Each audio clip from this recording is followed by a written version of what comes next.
got that. Got that. Yeah, well, what is it again? It cuts things. Oh, Dad, what's this thing? That's our new water jet cutter. Well, what's that? What's that do? That's basically you can draw and design plates, and then it cuts them out. Simple as that, really. So it's like a what? It's similar to a laser cutter. Yeah, but it's water. But it's water. It's high pressure water jet. So you just. Ooh. And hey, look, James, come here. Look.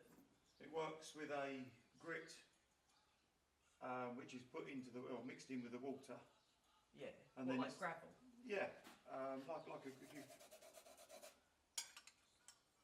And what it does then, you can say we use it for sort of prototype brackets and stuff like that. Yeah. That was the idea of it. So when we're designing something,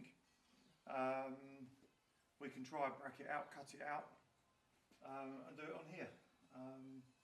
Can't do mass production with it, but we can do, say, new parts and bits and pieces when we're designing new brackets for the race cars and stuff.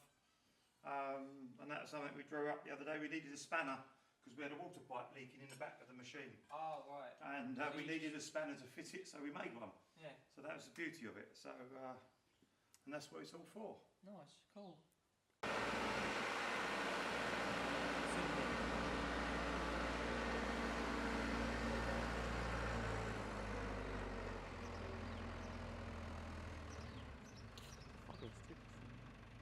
Yeah, like you can use shots like that, so... Yeah, I know.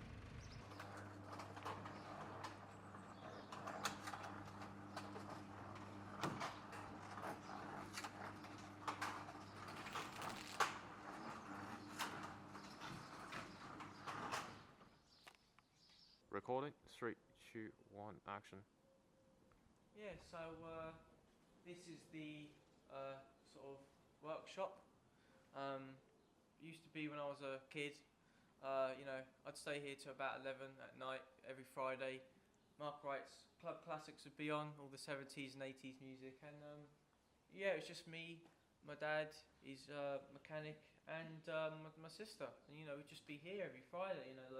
You know, the car would be here, that would be raised up, and yeah, you just work on it every Friday, and my dad would win his races, and we'd take part in them, and even if he had like an accident or something, he'd still be out in the next 2 weeks, and yeah, it's just really nice. A lot of memories here, and it's really sort of nostalgic, unbelievably, but yeah, it's really nice.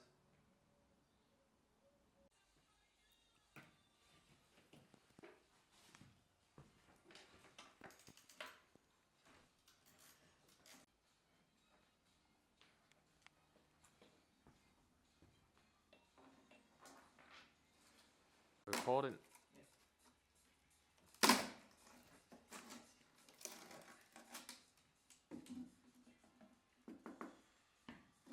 There you go.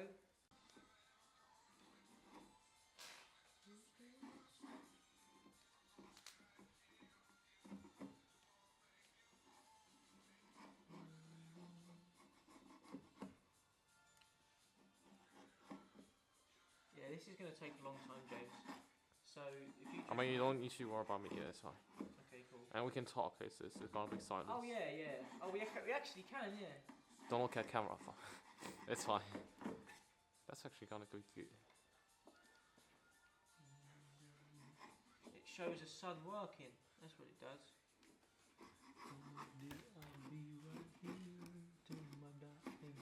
I'm only doing this before I take this out, just so it comes out cleaner.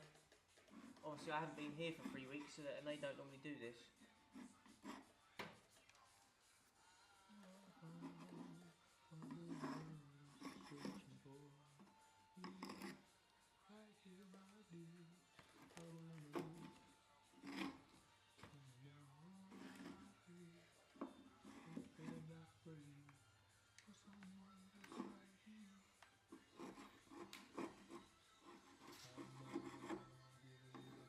Is there like a charger for the batteries? Yeah.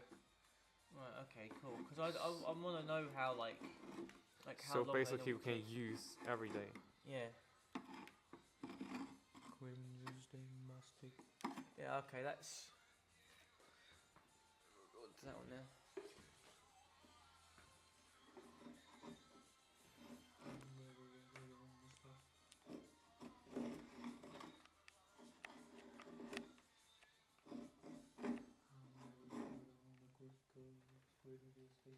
actually. I'm going from back. Yeah.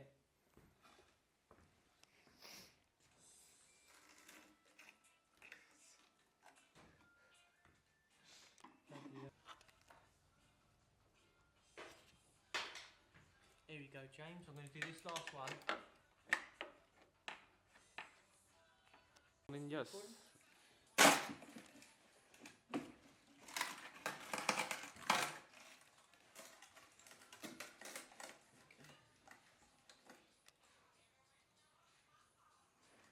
Right, there you go.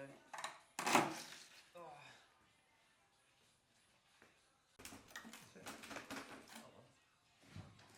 Are you recording, James? Oh, well done. There we go. There we go. Hey, there you go. Look at that. That's it. Look at that. Another wing out the mould. Yeah. Needs to be cleaned up and trimmed. Yeah. See, There's another one done, ready to go. Yeah.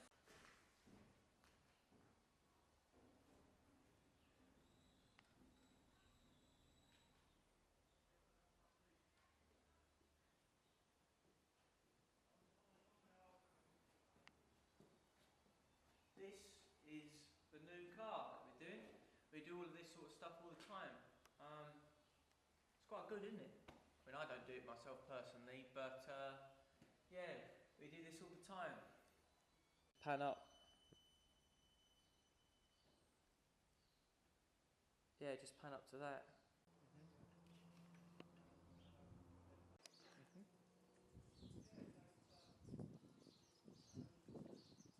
There you go. Recording.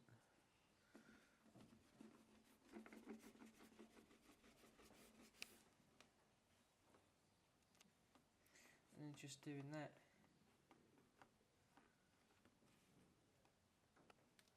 Bloody hell, imagine filming all of this, right? For like an hour. And then like fucking speeding it up. Mm. Jesus Christ, because this... I mean, some people did on YouTube, right? Like, cars and... Generally, this takes fucking ages. Yeah. That's why I'm doing this now, and then I don't have to worry about like...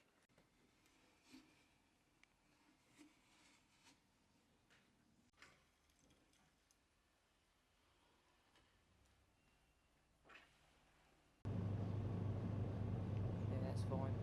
That's good. Right. Pause.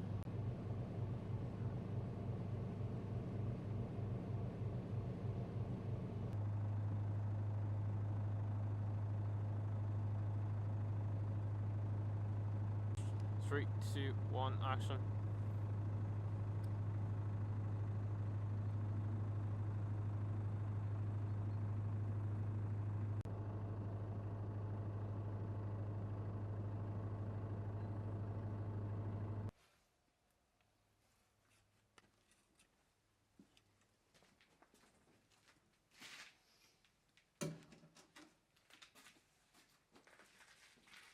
Cut.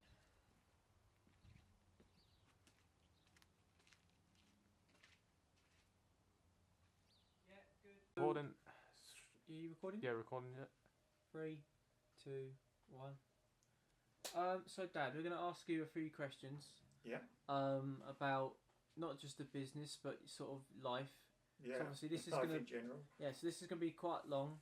And we're going to pick and choose sort of, when editing, what sort of things we'll use. Yeah. Okay. So the first question I want to ask is, how did you start racing? Like, what made you want to do racing? Was it like a passion or hobby? And yeah.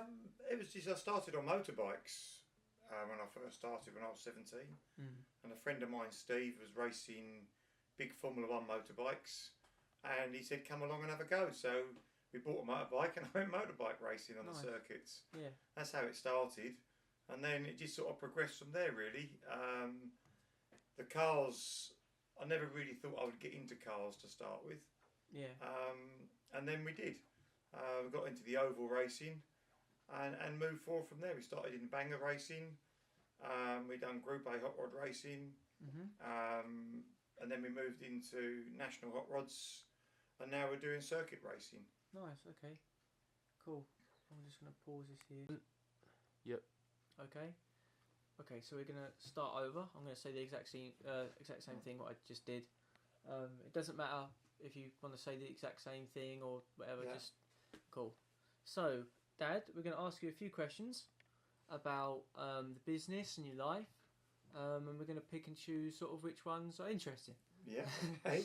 No problem if it is somewhere. Yeah. So, first question I'd like to ask. What made you get into motor racing? Was it a passion of yours? Was it a hobby? What's your sort of take on how you got into it?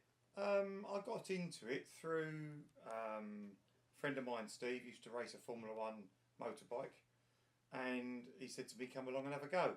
So we ended up buying a motorbike, and we went racing on the circuits on 2 wheels. What sort of circuits was that on? Brands Hatch, Donington, Yeah. big circuits. We've got there's a picture somewhere in That's here. it. We've got some pictures. that. I think there's some pictures down the workshop of it. I've done that for a couple of years, and then I got into banger racing on the oval racing. Another friend was racing bangers, and I was helping build bangers. And he bought me my first banger, so I started oval racing. Yeah. And then from oval racing, we moved through to Group A hot rods, which was a 1300 engine version of what we're racing now. And then we progressed on to national hot rods. That's when I started building my own cars, and we've done national hot rods for a few years, and then moved into circuit racing. Right. And we're now doing the silhouette racing on the circuits. Right. Yeah. There's one incident that's being captured on DVD and other bits of media where you had a crash. Was it at Hennisford? That's it, yeah. Hennisford, which is in Birmingham. You had an accident where you collided into someone. Yeah, that was an unfortunate. We was lying second in the final, and we was going really, really well. And I had my brother Richard following me, and come round the outside of another driver, and didn't see the yellow flags. And didn't get no messages because we've got earphones to tell us when there's danger on the track. Yeah. And before I know where I was smashed into a load of parked cars, but I've already gone in the fence. And then my brother followed me in and wrote my car off completely. So we had loads of damage that day. But that's was it this incident that made you want to go into circuits because it was maybe safer, or No. Once we got the car back, we repaired it, made it better. And then went back racing ovals again. I mean, you hurt your back pretty bad from that. I hurt my back in that particular incident, which I'm suffering from now. But so it was the circuit racing came along where we was going to build a new car, which was going to be the BMW Z4. Right. And we was going to go into oval racing, and my brother and my nephews, his boys, were racing circuits, and I think it was just Richard at the time. And Richard said, "Why don't you come over circuit racing and give that a go, see if you like it?" Yeah. And I did, and we did like it, so we started doing the circuit racing. Yeah, and we've done that for a number of years, haven't we? 2011 I started. Yeah. So we've been doing it for quite some years. But I've been racing since I was 17. Yeah. And I'm 57 this year, so I've been giving it a good crack. Yeah. You had a promising career. Obviously, there's tons of trophies in here in the office where we're recording this, and tons of different pictures, and now you've got tons of photos and videos of your own cars now. Like originally behind you we have different versions of your car. You've got your old car, the BMW, and hopefully your new one that you'll be able to race yourself. Hopefully now we're just in the middle of starting the chassis for my own silhouette car. Yeah. So we should get something built. But the problem is the business comes first. So if someone come along and said they wanted a chassis, then that chassis then would have to go to the new customer. Right. But we'll see. We'll see if we can get time to get it built. We will do. How long does it take to build a chassis? Let's say I'm a person who's interested, and I've been sort of given a guarantee that all my panels have already been done. I don't have to worry about that. But how long will it take for the chassis to be built, ready for me to put all of them on and get it sorted to be raced? If we're building it from scratch, i.e. we haven't got nothing in stock, then it takes approximately 4 weeks right to build. But if we've got everything, we try and keep as much of the tubular work cut and formed already. So it's just a case of assembling. And we can assemble one fully ready to go, like rolling chassis, so with wheels, axles, everything. And that's all in made about in-house? 2 weeks. Yeah, everything on the car is made in-house. All the axles, uprights, all the suspension components, chassis, all the fiberglass bodywork, everything's all made in our own So you workshops. don't borrow anything from any other company? Or No, there's a few small bits and pieces like rod ends and stuff like this that we buy in, because obviously it's too expensive to make them. But everything that's fabricated, we fabricate in-house. Right. So it's really an original autocross chassis. Yeah, It's really your own. I think we're probably one of the only companies that actually build everything in-house from scratch. There's quite a lot of car builders about. Some build chassis, some build bodyworks, and then they use other people's components to put their cars together. Yeah. Where I try and build everything in-house if I can. So another question I'd like to say is, what's it like with your family racing? Has it been a nice time? There've been troubles? It's been obviously got a very understanding family. Jenny, my mum, my wife, and your mum. She's sort of supported me all the way through. You and your sister supported me all the way through. I mean, I work for you now. And that's it. Yeah. I think it's a very close knit family thing that we're doing. The business is all involved around the family. We're only a very, very small company. There's only me, Jenny, you and Charlotte, basically. Yeah. And, and then we've got friends. Stuart Palmer who works for us. He helps us. And then I've got a few other people come in part-time. So we're a very, very small company. Hopefully we'll grow a bit bigger, but not too big. But yeah, it's been good. I've enjoyed it over the years. Yeah. Like having you as little children coming round on the start car when we run a race was nice. Yeah, there's a footage of us on a DVD with one of the races we run. And it's on the website as well, isn't it? Yeah. Of us. Which is good. And it's just nice. It's nice that obviously I'm racing, so it's a little bit one-sided because it's me doing all the racing. Yeah. But it's nice to have the family about. Nice to have the family with me, supporting me. Do you think it's because obviously me and you work together a lot more than we used to? Because obviously as a kid I wouldn't see you a lot, but now I do now, and I quite enjoy that. And it's quite nice to work with your dad because there's a lot of people who don't work with their family, so it's quite nice when I am working, because I am the only person upstairs to make the fiberglass. It's quite nice when we get together. Once it's all together, we build the body kit in the car. It's nice you can sit up there, you can have a chat, you can tell me what you've been doing at university, and it's nice for you to come and get involved and help. You know how busy we are and how busy we get, because obviously we've got the two small companies. Yeah. And we haven't got someone full-time on we did have someone full-time on the fiberglass. But we've had tons of people come and go. But Paul, who was with us, has obviously moved on for the moment, but I expect him to come back again somewhere along the line. Yeah. So it's nice to have that relationship with you, that we can work together. Yeah. And we get on well together. Yeah, it's good. So, which is nice. I mean, I'm not like a big fan with the racing. What? Are you good? Yeah, it's 9 minutes. Yeah, no, that's fine. Oh yeah, I mean, remember we're filming as much as we can. Yeah. It doesn't matter. We're going to cut bits out anyway. The documentary is 5 minutes. Yeah. But obviously we're going to. I plan on doing what Marie said and make a longer version anyway at some point. So for me, I will probably ask, what's your goal? Yeah, what's your goal? Like your end goal? My goal was, since I've always started racing on the ovals, oval racing is my passion. I like the circuit racing, I like the bike racing, I like loads of forms of racing, but national hot rods on the ovals is my passion.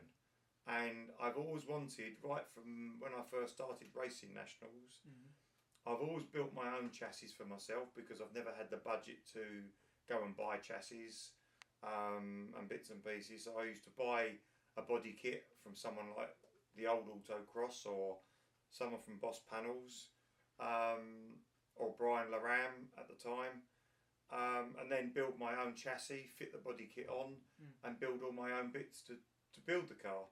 And we've had quite a bit of success with the cars, but obviously down to budget. I couldn't do all the meetings.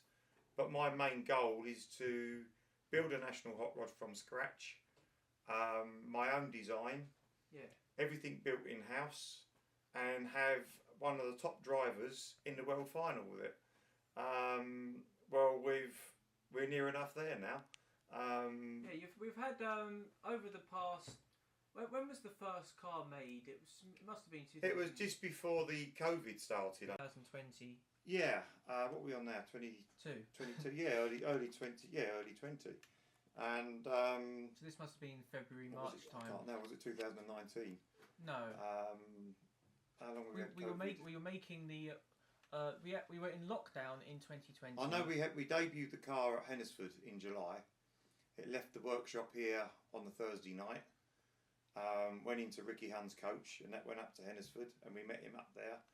Was the Hennesford meeting before COVID? Yes, yeah, okay, it was 6 months before COVID. Oh, okay, so 2019 was the first debut of the car. That's the first time Terry had ever drove the car, and it was the first time the car had ever touched the tarmac. So no testing. No testing just whatsoever. Straight away got in it. Straight away got in it and went. And we was 8th quickest or 7th quickest out of all the top drivers out there. Right. And that was the first ever time ever? That was the first time it ever went out. Unfortunately, it came away from the weekend in a load of pieces as it got smashed up. But by the way the car was designed, it seemed like... But also, the actual chassis wasn't damaged. It bent a few components, which is what expected to do. And we had it rebuilt, and it's back out in 2 weeks. It was built to be... what was it? Salvageable. Yeah, keep using it. It's a reusable chassis. Yeah. With the bent crash frames and stuff on it, so that absorbs all the crashing. So you don't damage no main parts of the chassis. So you haven't damaged nothing. You can always get out and race again. So from Terry Hunn, who's had wins at Tipperary. Yeah, he won in Tipperary with it against the Irish on the long track. Yeah. Which was his first win, which was really good. You weren't there. I wasn't there, no. Then he had another win at Ipswich a few weeks ago this year, which was nice again. But we've been with Terry's car is the development car. Yeah, it was the first ever one. It was the first one we ever built, so it was the prototype, and it still is the prototype car. It's because it's still racing now. Yeah, it's the same chassis. And we keep trying different bits and pieces on it, and Terry's tried all different setups on the car over the last few months, and to find out what makes the car perform best. Yeah. And so since then, the second person to buy a car was... It was Stephen Phillips was the second car. Yeah. And then Ross McWilliam in Scotland, he bought the third car. Who I believe still has original panels on his car. He's still got the original panels on the car. Which is crazy because it's been 2 years. Yeah, he's got the original crash frames, original panels, original wishbones on the car. Everything on the car is still running. And he's been very, very successful. How old is he? 19. And he's won how many? He's won the national points in Scotland. He's won the drivers' championship in Scotland. He's won all the championships in Scotland there is to win. And he's young. Been voted this year most improved driver out of all the drivers, and you've got 40 odd drivers contesting most of the time. So which is a nice result for us because his was the third car off the production line. Yeah. And a little bit of history. His dad, years and years and years ago, when AutoXross first built their first space frame Fiesta, his dad had the third chassis built from the original AutoXross company. And Ross has had the third chassis built from the new AutoXross company. An entire generation. Though. Yeah, so which is a nice touch. I mean, what I found surprising was with Ross, especially, is how young he is, and to win somehow a first in every single race he was in one meeting. And he's put... where do we go next? It was Sean Taylor. Yeah. Had the fourth chassis. Then it was Glenn Bell, And Glenn Bell is a national RS champion, world champion, and won everything there is to win. And since he's had the Fiesta, again, he's won every RS championship there is this year or last year. He also won the British Championship, and as of yesterday, he won the European Championships. But right. unfortunately, on a technical problem, they took the title away from him because they said the engine position was wrong in the car. Right. But it's out of my hands. I can't comment on that one until we see it. We'll talk about some maybe discussion about that a bit more in a minute. Who was the next person after Glenn? We had Shane Bland, who again was European champion, and probably one of the fastest drivers out on the circuits. He's come from circuit racing. His dad was ex-world champion as well, so that gives him his drive to try and get where he needs to be. Yeah. And then we had, we built the next car, went to, that was our first left-hand chassis. Right. And that went out to Jeffrey Rofen in Holland. Yes. And then we had another one gone out now to Ivan Grayson. He's got the 8th chassis or 9th chassis. I forget now where we are. Well, you do have a silhouette car. Yes, that was made for Ricky Hunn, which will be hopefully featuring in Super Silhouette Racing or maybe. Yeah, that's been out so far. On the circuits. It done a couple of races last year. Unfortunately, we had some engine problems with the car, but the car showed really, really good promise. Really, really fast. We just had a few technical problems with it again, engine-wise and gearbox-wise, but we're slowly ironing the problems out. But with COVID, it seems to have made everything a long, long time because you sort of haven't had breaks in between and stuff like this. So we haven't got as far or as quick as we wanted to go because of COVID, unfortunately. But that's the same with the National Hot Rods. Same thing again. It took a long time to get the cars out on track because of COVID, but they're all slowly coming out now. Okay. How long? Neil Brain stuff is. Okay. So another question. We're going to ask some more questions. What was your time like when you were on circuit racing? Because you said that you've done bangers, outlaws, Grip hot rods, outlaw hot rods. So what was the circuit racing like? Yeah, good. It's a more of a relaxed atmosphere. Bring your families along. Yeah, we go down on the night before, get set up in the pits at Brands Hatch or Donington, wherever we're racing. Get set up, get your car set up, and then we have the motorhome and everybody comes around for a cup of tea and a drink and a chat, and it's more of a relaxed type thing. And the racing is still very, very competitive. But you've got more time to do stuff. You can get up in the morning, have a cup of tea and your breakfast. Yeah, stuff. Do qualifying times, and then you'll have a couple of races throughout the day. And same thing again. It's just much nicer. You come in after a race and you've got a problem. You've got time to rectify it again before you go out into the next race. Yeah, which is quite nice. Because I remember, like, as a kid, I'd go down to Brands Hatch. I mean, because obviously I'm not too big of a racing fan myself. I don't know why. I just like the creation of the making the panels because I've always been an artistic person. Obviously I'm doing this documentary because I want to do films and I'm interviewing you and trying to find out more about the business because obviously it's part of my life and it will always be part of my life ever since I was born. It's been part of my life and it's just an interesting topic to talk about and just to find out what my dad does for a living a bit more and just to sort of find out more really. Because I've always been sort of like a creative person, I like working with the fiberglass and stuff because, with that way I can make movie props or I know exactly how that side will be made and all that stuff. But I don't think I'll ever be like a welder or like what was it called? A fabricator. Fabricator, steel fabricator. You know, because I just think that's just too difficult, really. But even then, like, just creating these panels and these things, they may just be panels, but you're putting them on cars that are winning championships. Yeah. You know, you're putting on these panels that are making cars faster. You know, because fiberglassing is actually quite a important part of racing. It's not just the bodywork and to make it look good. It's actually it's like the Fiesta we built.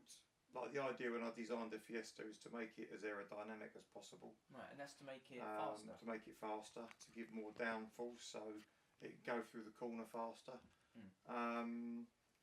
It's just trying to get them with the oval racing. It's such close racing. It's trying to get that few tenths of a second quicker than someone else. That's all you need. Over a 40 lap race, if you're a tenth of a lap quicker, you're 40 tenths in front, and that's what you're looking for. You're looking for them little adjustments on the car that will just give you that edge all the time. When you made the square wings, have you seen a race car modelled with this design before? There's been cars about which have got similar design to mine, but I looked at different cars what I could use on the design basis. And the Fiesta was the only car that would fit what I was trying to do, is to get the low level shape, the aerodynamic shape.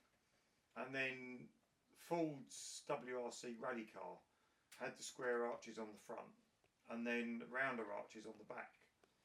And I was sort of looking at the idea of how the airflow goes over the car, and I thought if I could get square arches on the back and get the wind to go over them as well, you would create more downforce. Right. And so when I designed the Fiesta, I made it with the square rear arches on the back and copied the similar design off the front and put it on the back. And then it was quite funny because probably about 6 months after I'd finished building the first body kit, the Ford's new WRC Fiesta came out with square arches front and back. Right. So you'd made these moulds all by yourself, and this company had just really.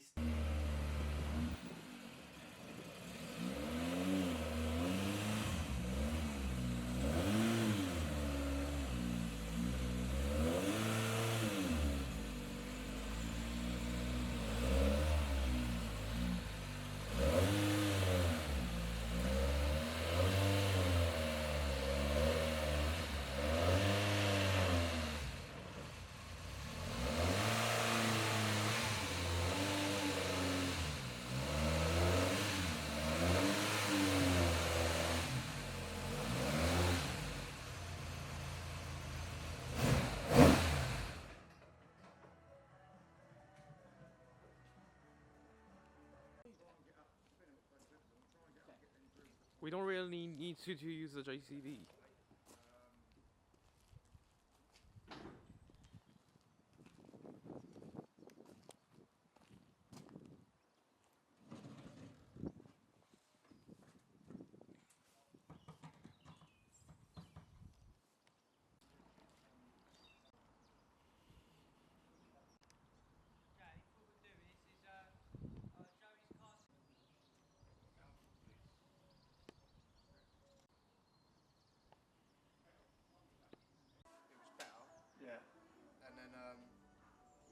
Saturday night on the final, and then that I've was done going the quite tracking. well, wasn't it? Yeah, and then I've done the tracking after that, and then what happened? Oh yeah, got this last car on the grid. I thought that's all right, and I think I finished 12th. That's it. Yeah, so it's going. It looked like it was going better. It still weren't like as quick as the other cars, but it looked like it was going better. Yeah, it was better. So what did you do? Put a pair of terry shock? Yeah. Because we've done the experiment. Yeah. I still don't think go away from the wide track on the back. No, I think the wide track on the back and the front is still the way to go. Rear end grip. Yeah. Unbelievable. Yeah, I think I think well, if you've got plenty of rear end grip, then the rear axle's working. So we now need to, but then we've got too much rear grip, and we've got to get the front to come round. Did you change your diff back to an ATV? Action. To me, it's not chopped chassis. I've got standard Fiesta Vivo. Exactly, yeah, and that's exactly what I said to John. That Saturday night when we had your car up there, and I had all the paperwork all written out with all the dimensions and sizes. And I said, look, John, It's when you handed the your Stevens, I come in your red jacket to make sure I was right. So that's technically their stuff. And that. No, you know, if you read it by these rules, then Glenn's wrong. That's what I'm saying. So 2.1. So it's 2.1 come up to Yeah, you've got chop to find chassis. So I've got to see where it says all that. Because that's the main argument. If it's a chop chassis. Because if it's not a chop chassis, if you haven't got a chop chassis, And he said, no, it's been chopped. And his idea of chopped is chopped body kit. Yeah, but what is that like panels? Yeah, he's saying that the panel kit is chopped. Because John, at Ipswich Saturday night, I said to John, I said, we are running standard 98. So I said, we're not a chopped wheelbase, are we? He said, you are, because you've got a chop. He said, no, because he's